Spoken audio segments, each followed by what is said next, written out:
Vamos lá falar do queijo coalho de novo? Mas vamos lá, né? O queijo interessou, o pessoal interessou com o queijo coalho, né? A Repete para última mim, live. por favor.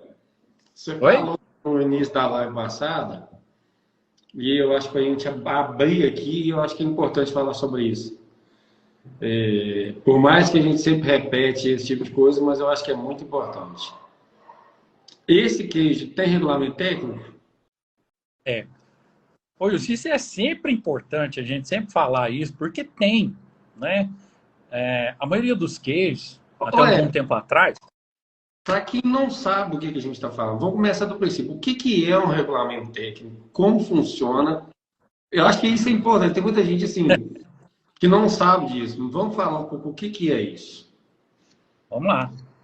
Bom, o regulamento técnico de identidade e qualidade, o famoso RTIQ, né? É uma, é uma instrução, uma portaria, é uma legislação, portanto, onde o Ministério da Agricultura define ali alguns parâmetros de como deve ser um determinado tipo de produto de origem animal, né?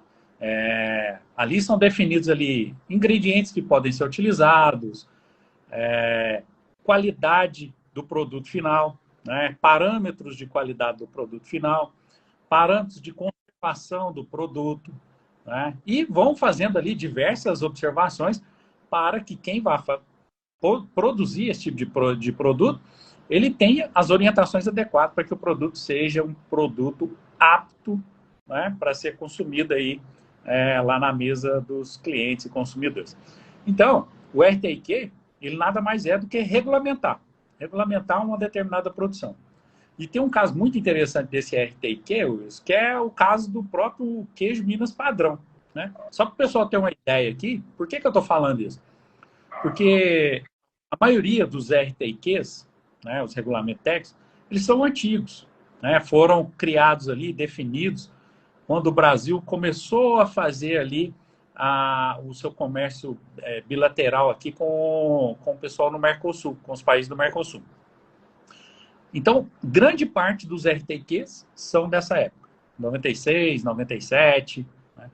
E depois disso foi surgindo outros RTQs, porque existiam produtos que não foram definidos naquele momento.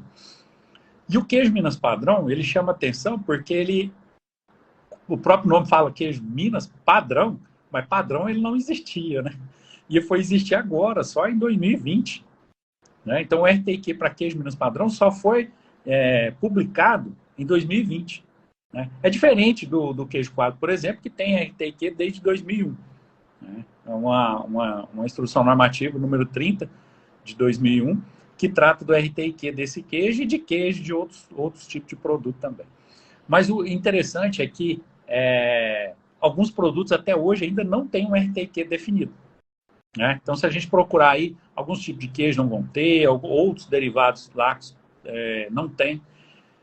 Mas, quando não tem o RTQ, a gente faz uma avaliação do produto pela semelhança que existe com os outros produtos já padronizados. Né? Então, tem que ficar atento com relação a isso.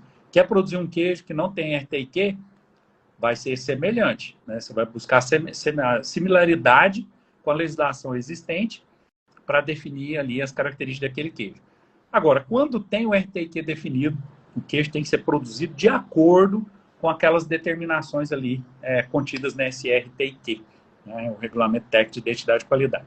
E se ficou na dúvida, não sabe se vai, estou fazendo um produto, não sei se tem RTQ, manda um direct aí para a Consulac aí que a gente informa, te mostra essa legislação para você conhecer e poder não criar mais um problema na sua produção, né, que é produzir sem controle adequado, sem respeitar as normas adequadas. Isso aí. Queria cumprimentar um pessoal aqui, ele que está participando com a gente aqui. Vamos lá, deixa eu puxar do início aqui.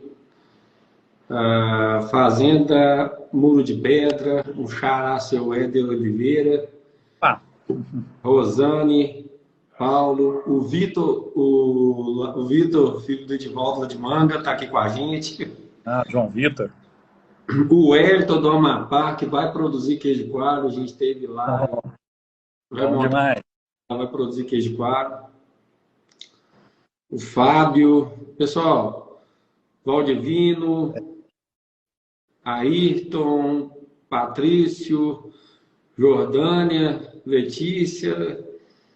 Pessoal, manda para a gente aí a live de hoje. A gente está dando continuação da terça-feira, falando hoje sobre queijo coalho e suas particularidades.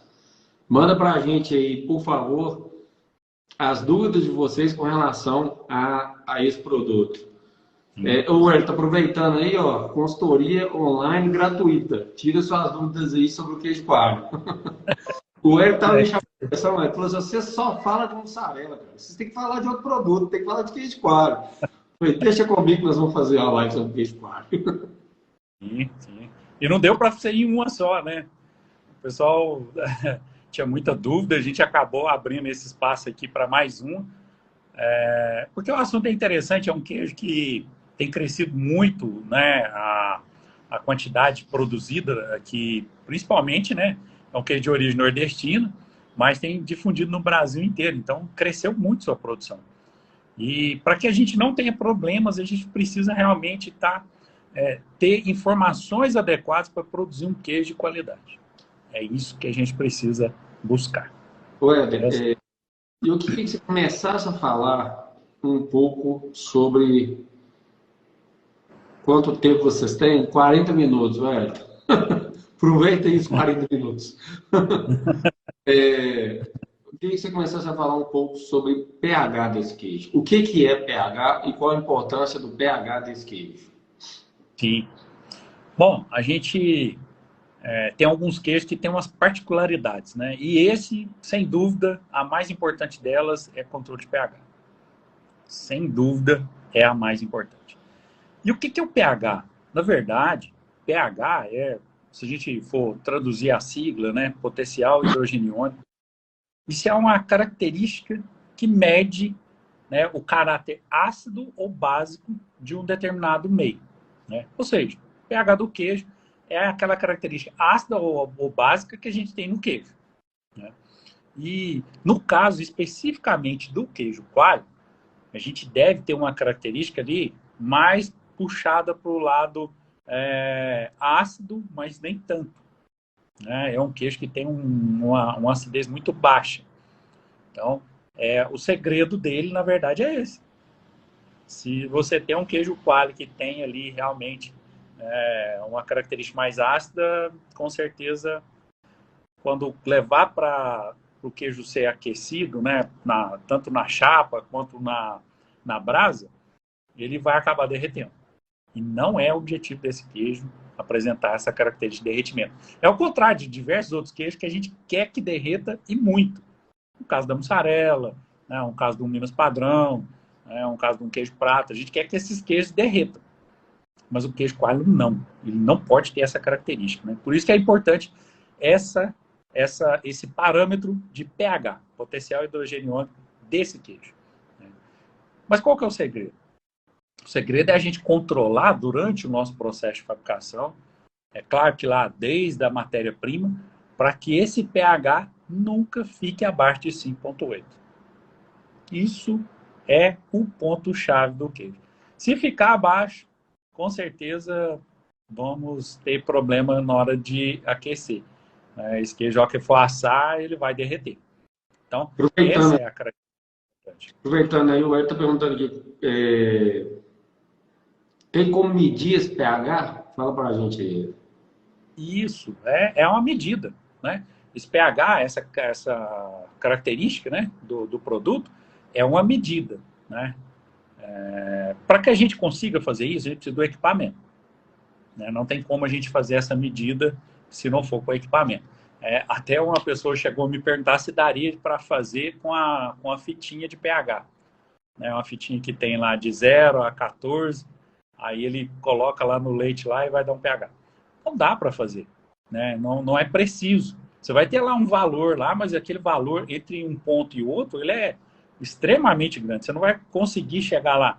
Esse queijo aqui está com 5,8, esse queijo aqui está com 6, esse queijo aqui está com 5,7. Você não vai conseguir quantificar adequadamente dessa forma, né? Então, qual que é a forma adequada? Utilizar o pH-mêtro, né? E pH-mêtro A gente, assim como qualquer outro equipamento, a gente tem equipamentos de custo baixo, de custo-benefício excelente e de custo elevado. A verdade é essa. Né? Se a gente olhar no mercado aí um equipamento, um pH-metro, a gente provavelmente encontra pH-metro a partir de R$ 200.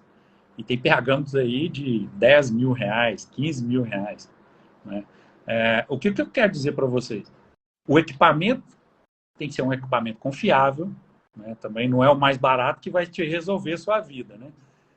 Tem que ser um equipamento confiável. Uns R$ 2.500, R$ 3.000. É a verdade. Aí você vai encontrar um equipamento de ponta, né? Que vai te oferecer o custo-benefício que eu falei aqui, que é o meio ali da situação. Esse equipamento, além de tudo, a gente tem que ter uma observação muito importante, que é calibração do equipamento. Não adianta você comprar um equipamento e achar que ele vai te servir o tempo inteiro e só fazer análise. Ele precisa ser calibrado, né? De preferência, todos os dias antes de você utilizá-lo. Né? E isso é simples, né? A calibração é com soluções que elas já vêm num padrão de pH próprio, onde a gente vai fazer a calibração do equipamento com essas soluções e depois a gente vai analisar o queijo. Sem dúvida, hoje, na produção de queijos, por exemplo, e de outros produtos também, igual bebida lácteas, né? É importantíssimo a gente ter um pH na fábrica. E a gente está falando aqui do queijo coalho, da importância de fazer o pH, mas imagina quem faz mussarela. É outro ponto também. Né? A gente vai definir ali o ponto de filagem como simplesmente visual, não é bem assim. A gente precisava de um número, de um parâmetro que pudesse ser incontestável. pH. Né? Então ele vai servir para diversas situações. A gente sempre recomenda aos clientes a ter um equipamento desse na unidade, porque os benefícios são grandes, muito grandes, na verdade. Pessoal, acrescentando um pouco do que o Éder está falando aqui, é o seguinte: tem muita gente que a gente se depara aí nos laticínios fazendo queijo, a gente fala assim, no peito e na raça. Não mede absolutamente nada. E o laboratório de uma indústria é a parte de controle que uma indústria pode ter. Então, às vezes, não quero investir 2.000 num pH, 2.500, só que é ele que vai determinar se o seu...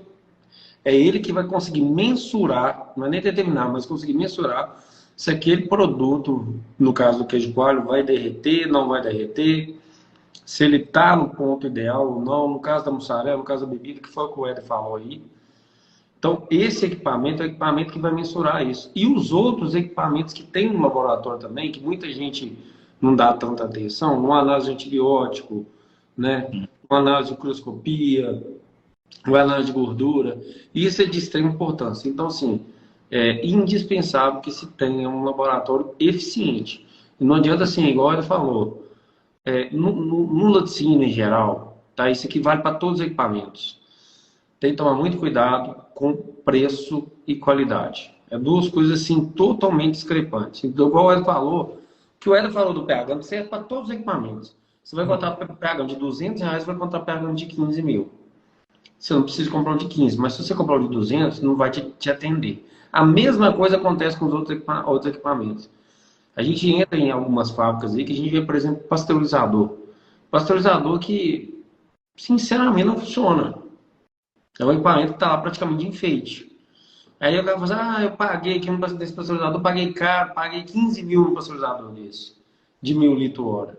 Só que um pasteurizador de 1.000 litros hora hoje eficiente é na casa de uns 30 mil. Então você paga 15 no equipamento que não funciona. Eu tenho um cliente, muito amigo, que ele comprou uma queijomate. Eu sempre cito isso aqui, que isso marcou muito para mim. A queijomate, na época, a queijomate de 6 mil litros era R$ 80 mil, na época, muitos anos atrás. Hoje nós já estamos com um preço bem mais alto. E teve um fabricante de queijomate que ofereceu a mesma queijomate por 45 mil. Falou que era a mesma, né? Não tem muita diferença de preço aí, não tem alguma coisa errada. Não, cara, falou assim, assim, assado, que é assim.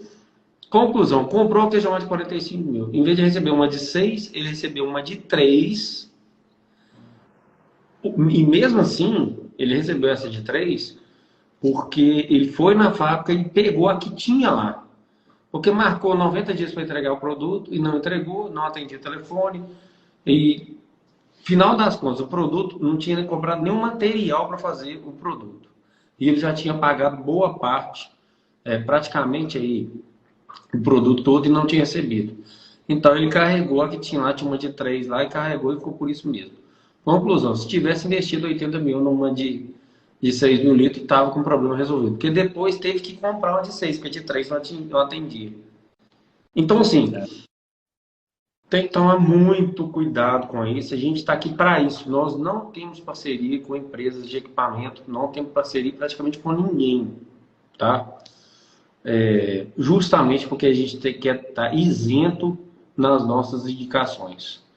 E quando a gente indica, você pode ter certeza que o produto tem eficiência. Foi testado e aprovado pela gente, a gente sabe que o produto é bom. Então, assim, a gente está sempre aberto aqui para qualquer pessoa, quem quiser consultar a gente. Ó, pessoal, estou pretendendo comprar uma queijomate, estou pretendendo comprar um equipamento de laboratório, manda um direct para a gente, manda a marca, que tipo de equipamento que é, e a gente vai dar uma opinião, não é? Ó, eu não compraria ou eu compraria, né? Isso.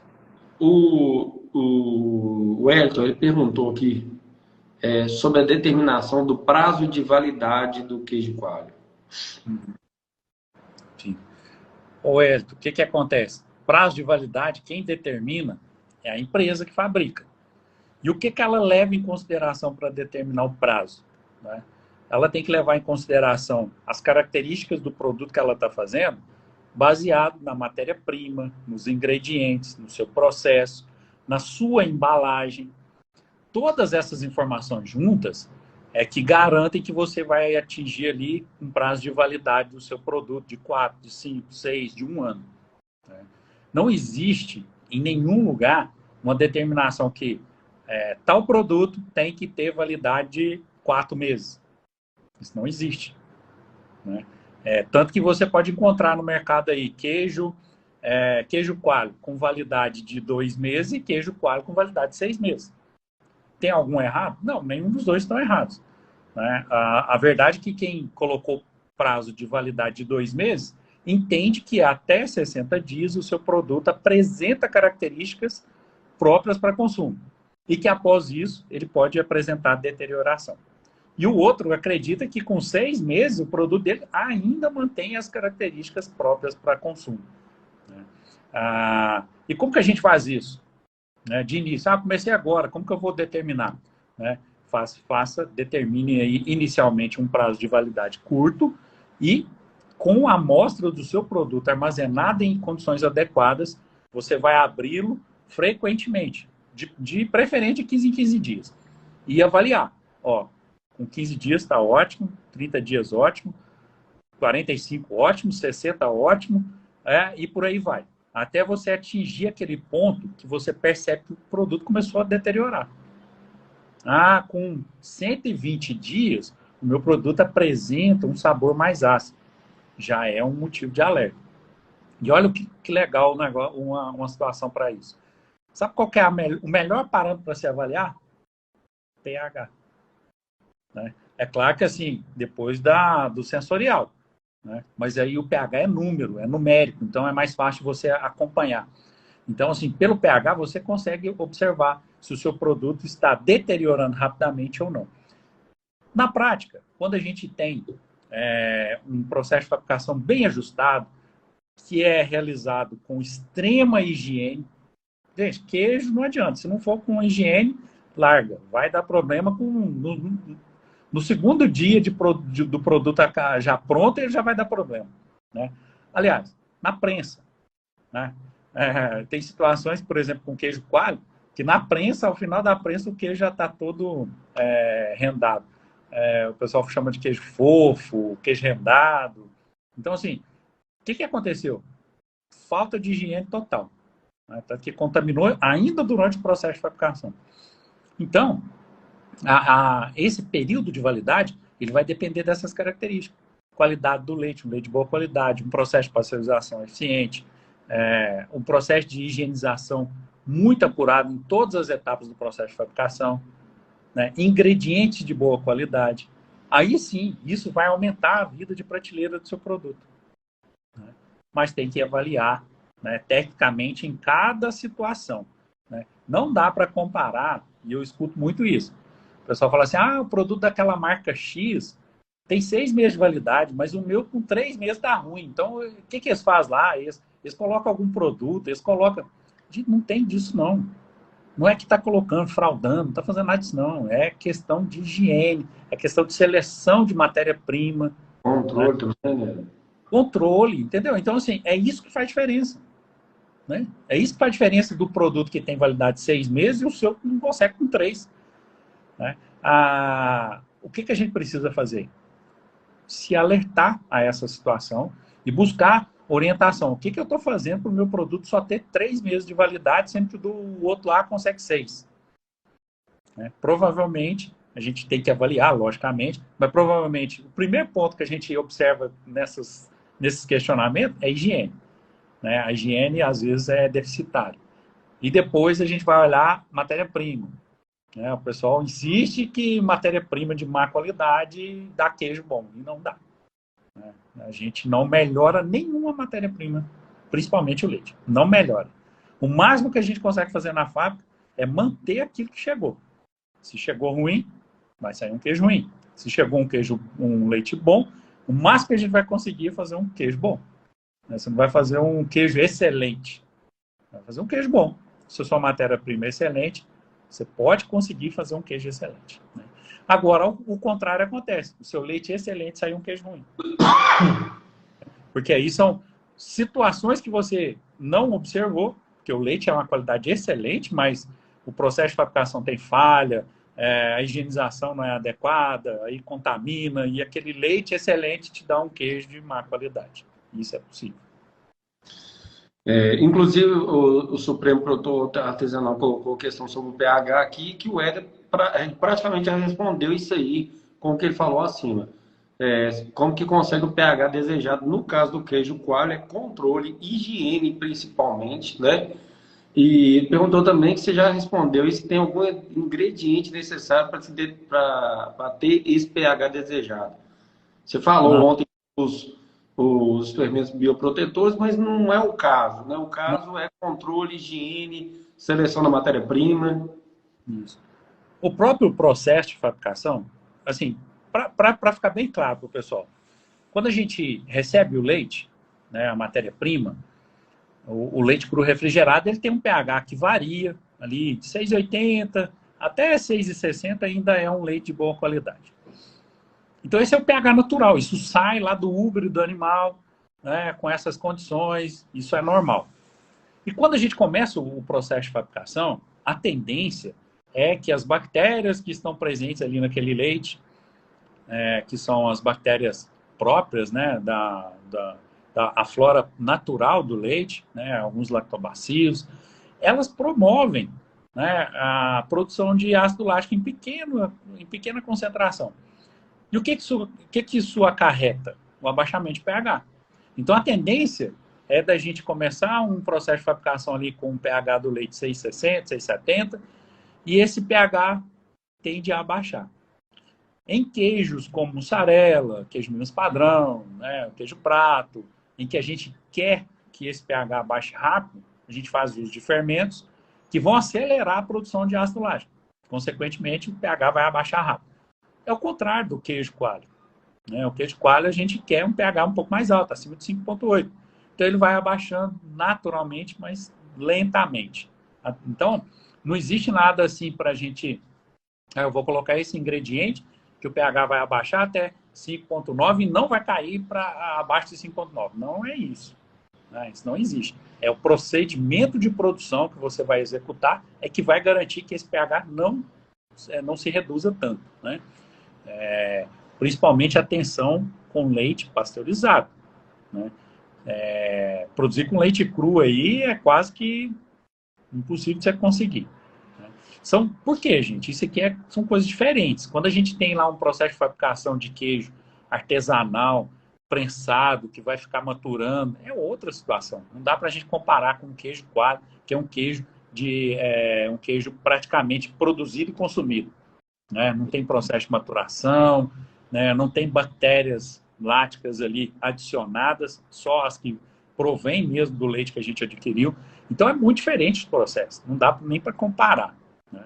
E com isso o pH vai abaixando e você vai controlar naturalmente durante o processo de fabricação. É isso aí. Pessoal, para quem está participando aqui, a gente está dando uma explanação aqui sobre queijo coalho, que foi na live de terça e na live de hoje. E na próxima terça-feira, na live, nós vamos abrir inscrição para a próxima turma do nosso treinamento. E o treinamento desse mês, agora desse mês próximo, vai ser sobre queijo coalho, justamente o que a gente está falando aqui. Então, o que é esse treinamento? O Éder vai pegar desde a matéria-prima até o produto acabado, etapa por etapa, cada detalhe, que é o que a gente sempre coloca aqui do processo de queijo coalho, e vai passar para vocês. Esse treinamento, ele é ao vivo e online, tá? Então, as pessoas podem interagir. Quem está aqui que participou do último treinamento, que foi de queijo mussarela, pode falar um pouco de como que foi. A gente tem sempre bastante feedback aqui, porque a interatividade com o Éder é muito boa e consegue esclarecer a situação individual de cada um. O curso é acredito que vai ser 2 dias, né? Isso. Então, assim, é bem interessante, dá para mudar muito aí a produção e saber esses pontos chaves que vai determinar um bom queijo coalho. Então, fique atento, na terça-feira a gente abre pré-inscrição. O que é pré-inscrição? A gente faz um preço promocional para os primeiros alunos a se inscreverem no curso. E depois, posteriormente, o valor muda, beleza? A gente está perguntando do Ayrton, que é o seguinte: qual a gordura ideal para o queijo coalho light? O que acontece, Ayrton?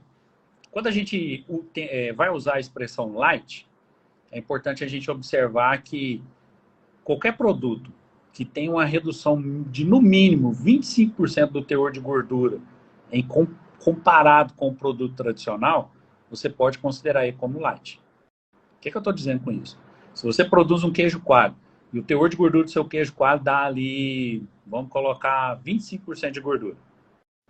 Se a gente conseguir reduzir esses 25% de gordura do queijo, conseguir reduzir 25% da gordura desse queijo, né, seria 25 menos 25%, né, seria 5% de gordura você tem que reduzir, e vai passar para 20%. Ele já naturalmente, você pode considerar ele como um queijo light, porque você vai comparar com o seu produto tradicional, que tem 25% de gordura, e que o outro light tem 20%. Então, o que a gente consegue fazer com isso? É lá na hora da padronização. Você vai reduzir o teor de gordura do seu queijo em aproximadamente 25%. Do leite, né, em aproximadamente 25% daquilo que você usa, né? Quais são as consequências disso? A gente tem que tomar muito cuidado aí, porque não é simplesmente ir lá e reduzir 25% de gordura e achar que vai funcionar, que está tudo bom, o queijo vai... Né? Não é só isso, né? A gente tem que fazer algumas alterações no processo, porque quanto mais gordura, né, a massa tende a apresentar um sabor específico e uma característica de liga específica. Quando você diminui essa gordura, esse sabor altera e essa característica também. Aí o pessoal costuma tomar muita pancada por conta disso. O queijo, às vezes, ele quer fazer da mesma forma que ele faz o queijo tradicional. Consequência disso é um queijo que fica muito seco, quebradiço e tem uma tendência de perda de rendimento gigante, né? Rendimento litro por quilo mesmo. Então é importante, assim, eu sempre falo pro pessoal, queijo a gente começa a fazer do leite até o final. Então, se vai alterar qualquer situação no queijo, né, qualquer característica do queijo, não pode ser só aquela característica. Você tem que fazer uma adaptação do seu processo de maneira geral para que lá no final aquilo dê certo, né? Não pode simplesmente dizer, não, eu vou diminuir o teor de gordura do leite, que eu vou padronizar, e tá pronto meu queijo coalho light, né? Não vai funcionar assim, né? Você vai ter lá um queijo lá no final, mas que ele vai te atender, provavelmente não. Então, assim, o teor de gordura ideal seria você reduzir 25% do queijo tradicional, né, do teor de gordura do queijo tradicional. Essa é a forma correta de se fazer, né? E ficar atento que tem que ter alterações durante todas as etapas ali do processo de fabricação, para não ter erro do produto final. A Fabiane, manda um abraço para a Fabiane aqui, está Bom, Fabiano, tá sempre bom. nossas lives, já participou de treinamentos nossos. Isso. Ela está perguntando qual que é a melhor marca de pH, porque ela está querendo comprar um. Ó, a gente tem várias opções aí de pH assim, de excelente qualidade. Eu gosto de falar de uma marca que é tradicional e que duas, na verdade, são tradicionais e têm equipamentos de excelente qualidade, né? Um é a Digimed, né, uma marca nacional aqui também, e a outra é a Toledo, né? São equipamentos, assim, indiscutivelmente, nessa faixa de preço que a gente falou aí, muito bons, né? E tem outras marcas aí, não adianta a gente ficar falando de marcas aqui, porque tem muitas no mercado. Se você entrar na internet agora e procurar aí pH, nossa, vai aparecer uma infinidade de marcas, né? Mas essas duas é muito confiável, a gente tem alguns pH da Hanna também, que são pHs muito bons também, né? É muito interessante você buscar indicações de quem tem o equipamento e está usando. Aí você pode ter uma noção boa aí de se o equipamento funciona bem ou não, né? Mas Pessoal, essas duas aí são boas.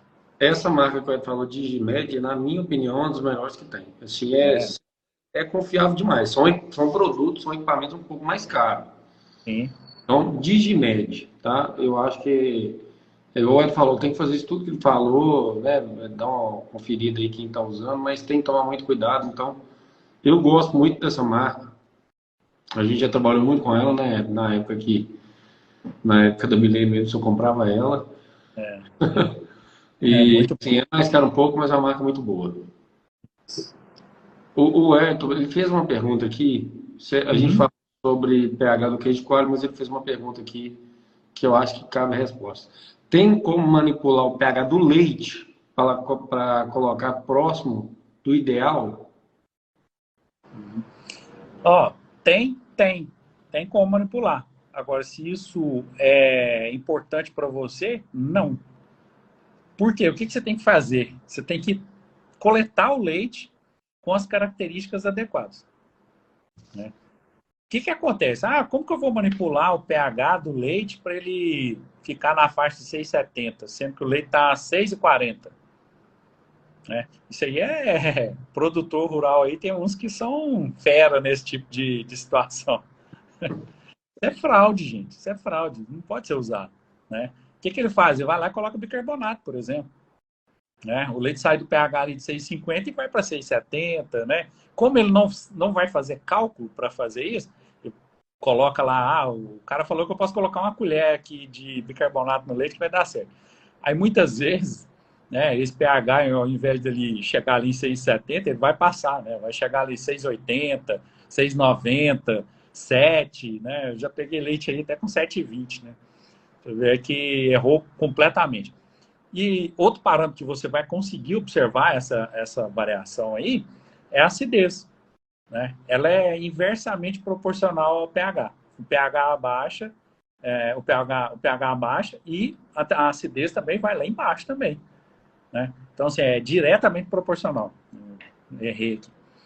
Então, o que acontece? Um leite que está lá com um pH lá de 7, a tendência a acidez dele está lá na faixa ali de 11, 12 graus Dornier, né? Então, é uma situação muito clara de que houve alguma interferência, normalmente com neutralizantes. Tanto que é obrigatório, quando você recebe o leite, na seleção do leite, fazer pesquisas de fraudes. E entre as pesquisas de fraudes, uma das mais comuns é a de pesquisar os neutralizantes, né? Que aí todos eles têm o mesmo efeito. Bicarbonato, carbonato, soda, né? Todos eles têm o mesmo efeito. Vai fazer com que o pH fique um pouco mais elevado e a acidez vai abaixar um pouco. Então, é inadequado se fazer isso. E não te traz benefício nenhum, viu? Às vezes o pessoal pensa assim, mas então eu vou comprar um leite que está com pH de 6,40, vou colocar bicarbonato, o pH vai chegar em 6,70 e eu posso fazer um queijo que vai ficar maravilhoso. Não. É totalmente inadequado fazer isso, né? E vai causar problema para o seu produto, né? Porque esse bicarbonato que a gente colocar ali, ele vai se ligar ao ácido lático, que está ali livre, né, formando um sal que vai prejudicar a nossa produção de queijo. Então, não é recomendado de forma alguma. O que a gente precisa fazer para ter um leite com pH adequado? Orientar o produtor em normas de higiene, boas práticas agropecuárias, né? Fazer ordenha de forma higiênica, resfriar o leite imediatamente, né? Tem cara que ordenha o leite 5 horas da manhã e vai levar para o tanque de resfriamento 10 horas. Bom, gente, aí não adianta nem ele ter o tanque de resfriamento, né? Ele já deixou o leite já estragar, né? Perder a qualidade dele para depois colocar para resfriar. Então, assim, é a orientação aos fornecedores que garante que você vai ter um leite com pH adequado ali na recepção, consequentemente, dar sequência no processo de fabricação sem nenhuma interferência. É isso aí. Mandar um abraço pessoal que está participando aqui. Alice Freire, Moraes, Beatriz, Andressa, Jonathan, boa noite, Jonathan, Cleiton, Jefferson Oliveira, Flor do Campo Laticínios, Supremo Produtor Artesanal, sempre com a gente aqui. Supremo Produto, né? Sempre falo errado. Um abraço aqui para o representante da Piracanjuba, lá em Belém. Manda um abraço aqui. Manda um oi para representações aqui de Belém, da Piracanjuba. Prazer em ter você aqui. O Márcio, pessoal da Vida de Laticínios. É isso aí. É isso aí. Eu acho que é isso por hoje, né? Sobre o queijo coalho. Pessoal, mais uma vez, eu acho que é muito importante tomar cuidado com o tipo de equipamento para comprar e muito importante também controlar. Eu acho que de tudo que o Éder falou aqui, o mais importante é ter controle. A gente fica preocupado em o que pode colocar, o que pode ser feito e, na verdade, o controle disso tudo está nas nossas mãos. É simplesmente ter uma higiene adequada, que é o que foi falado aqui. É ter um controle na captação de leite, pegar um leite de qualidade para fazer o produto de qualidade. Para realizar treinamentos com os seus colaboradores, que é o mais importante. Eu sempre falo isso aqui. Pessoal, quem está mais próximo do seu cliente é o seu colaborador. É quem está lá no chão de fábrica, quem está manipulando o queijo. Então, ele tem que receber treinamento adequado, porque senão ele não vai conseguir fazer um queijo. Ele não vai conseguir ter qualidade de produto. Talvez você tenha uma matéria-prima boa, você tem insumos de qualidade, você tem laboratório para controlar, mas você não tem um queijeiro que entenda como manipular aquela matéria-prima, como trabalhar com aquela matéria-prima de maneira correta. E aí vai sair, como ele falou, não adianta, você pode ter o melhor leite, você consegue fazer produto ruim. Né? Você consegue fazer produto bom e produto ruim. E com leite ruim você não faz produto bom, não tem jeito. Então, isso é muito importante. E o que a gente traz para vocês aqui é isso. O nosso intuito com essas lives, com tudo isso que a gente está fazendo, é entregar para vocês uma forma de trabalhar melhor o leite, de ter um rendimento melhor e de ter padrão nos produtos que vocês vão trabalhar. É muito importante para quem já trabalha, para quem vai começar a trabalhar, já ter essa mentalidade do que a gente passa aqui. É isso? Então, assim, dediquem ao conteúdo que a gente está fazendo aqui. Se inscrevam nos nossos treinamentos, que é o treinamento ao vivo online, igual eu falei, que vai todo mês a gente tem um treinamento diferente, tá? Então agora o próximo nosso é exatamente sobre esse queijo que a gente está falando agora, que é o queijo coalho, que foi muito pedido nos treinamentos anteriores. Então aproveita, porque você pode... Pessoal, esse treinamento é o seguinte, você vai receber um link de acesso, e esse treinamento vai ser feito pela plataforma Zoom. Com esse link, você pode colocar quantas pessoas quiser dentro de uma sala aí para assistir o curso. Então, põe a televisão aí num lugar aí, liga a televisão, o computador da televisão, entra nesse link na hora que depois se inscrever e põe a turma toda do laticínio para interagir, porque o Éder vai responder todas as perguntas, todas as dúvidas. E aí você vai estar fazendo um treinamento aí com o seu quejeiro, com o seu funcionário de laboratório, com o seu funcionário de área de produção, né? Então é isso. Espero que a gente tenha ajudado a todos. Peço que vocês compartilhem o nosso conteúdo. Uma forma de vocês contribuírem com o que a gente está fazendo aqui, participar dessa comunidade, divulgar esse conteúdo para mais gente, né? Passar esse conteúdo nosso para mais gente. A gente tem 3 Instagram: Consulac Produtos, Consulac Oficial e Consulac Projetos, que é da parte de projeto. Então divulga, passa isso para mais gente, ajuda outras pessoas. Se todo mundo aqui conhece 2, 3 laticínios que são parceiros ou que convivem, manda para ele e fala: estou acompanhando esse conteúdo bacana aqui, acompanha esse pessoal aí. É uma forma de enaltecer o nosso trabalho, não é isso aí? Sei. Oh, eu quero só comentar aqui, eu li um comentário aí do Alisson Freire aí, ó, que eu achei muito legal. Ele colocou assim que fábricas de queijo coalho que ele conhece vendem o queijo coalho que renda como queijo Pernambuco. E o interessante é que é o seguinte, há muitas pessoas, né, aqui em Minas, por exemplo, a gente tem muitas pessoas que falam assim: não, eu gosto daquele queijo cheio de buraquinho, eu gosto daquele que fica Já igual a borracha é na só boca. ele, né? É. E o que acontece? Gente, se a pessoa conhecesse o que é que aconteceu com aquele queijo, eu acho que ela não teria coragem de comer. Mas, infelizmente, nem todos conhecem, e quem produziu aquele queijo também não quer perder. Então, vende de qualquer jeito e sem se preocupar com o que vai acontecer com o outro, né? Mas, assim, realmente a gente conhece isso também, viu, Asfer? É uma situação que é bastante corriqueira, né? Apesar de ser uma situação totalmente inadequada, né? Mas, infelizmente, acontece. Beleza. Isso aí. É isso, galera. Até terça-feira, se Deus quiser. Forte abraço. Deus quiser. Certinho, pessoal. Muito obrigado a vocês por terem participado aqui com a gente. E não esquece, não, terça-feira que vem, no mesmo horário, a gente tem mais live aqui com conteúdo muito bacana para vocês. Ok? Até mais. Tchau, tchau.